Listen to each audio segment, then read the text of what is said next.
Number 8. Best Player. Yep, this was the movie that starred two people from the original iCarly, Jerry Trainer and Jeanette McCurdy, and they both reunite in their own movie, Best Player. Before this, Jerry was also doing well on Tough Puppy, which is my favorite Butch Hartman billionfold animated Nickelodeon show. This movie is about a man named Quincy Johnson who is really good at this game that he's playing, and if he wins a tournament that he's competing in with a game, he could win $175,500. Even though the trailer left off that extra $500 for some reason and made it $175,000.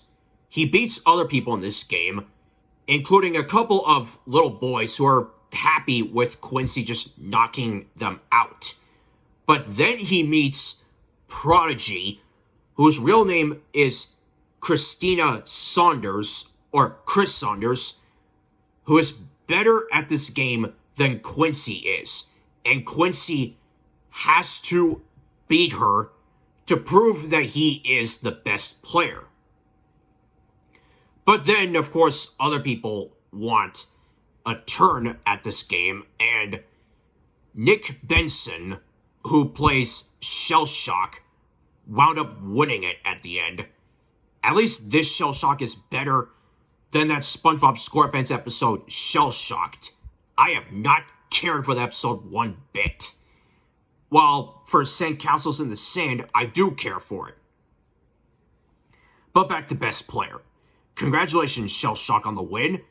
This also stars Amir Talai, Jean-Luc Bilodeau. You can correct me on that name if you want.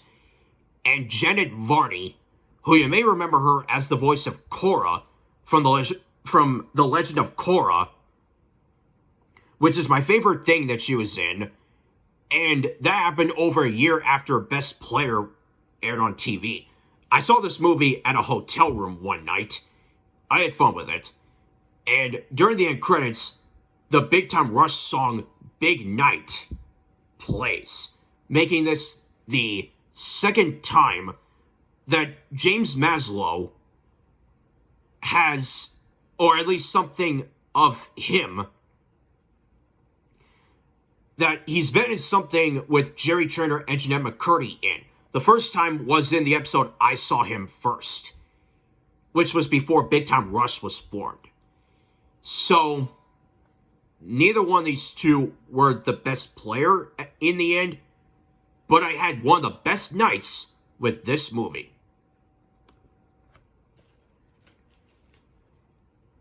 Number 7. Shredderman rules. According to Wikipedia, this was the very first Nickelodeon TV movie based on a banner that says a Nickelodeon original movie. This movie stars Devin Werkheiser, who you may remember him as Ned Bigby from Ned's Declassified School Survival Guide. And fun fact, this movie aired on Nickelodeon the day after Ned's Declassified's run on Nickelodeon came to an end with a special field trip edition. I know that because I remember watching a couple of Ned Shred Weekend videos on YouTube. On Friday, June 8th, 2007, this weekend started off with the series finale of Ned's Declassified School Survival Guide with the special field trip edition. The next day, Shredderman Rules aired on TV. In this movie, Devin Werkheiser stars as Nolan Bird, who is given some sort of paper and wants to come up with a superhero name if he wants to defeat Bubba, the school bully. And he comes up with Shredderman, after the teacher, played by Tim Meadows, says, "You don't even have to shred this." And that's why Shredderman comes into play. and the title Shredderman Rules. I saw this on YouTube, and there were things in it that I liked. Oh, and the dad of Nolan Bird is played by one of the fathers from Full House. Yeah, the Dave Coulier one.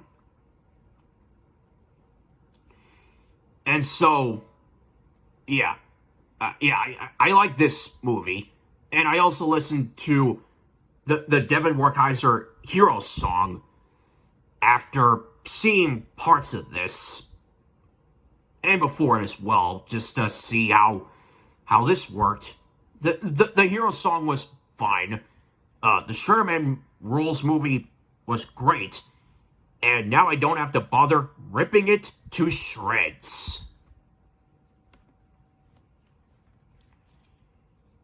Number 6. Drake and Josh Go Hollywood, the movie. This was the first out of 2, maybe 3, hour-and-a-half long Drake and Josh things. This was the first movie of Drake and Josh called Drake and Josh Go Hollywood.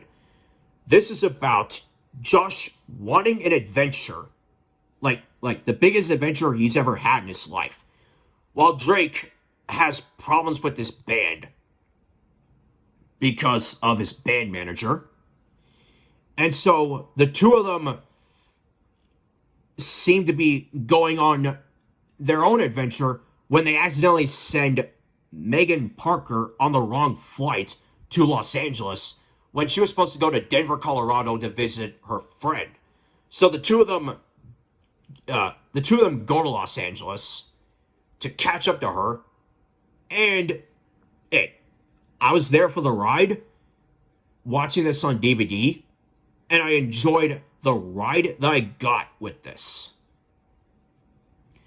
I loved many different things about it, like a car chase that happened that made Drake and Josh think that they lost the bad guys, but not for long. They get captured by the bad guys, and I love the scene where Drake and Josh made the bad guys fall down constantly while the wind and the air turbines and the money start flying everywhere. And Drake and Josh's reaction to Josh informing Drake that he's got a band gig at a concert from LA when the characters are from San Diego, San Diego, California. But you guys get the point. And so Megan is able to visit her friend after all. The movie ends with Drake and Josh going to their concert where Drake sings Hollywood Girl and a couple of ladies driving a car with them around LA, and the movie ends.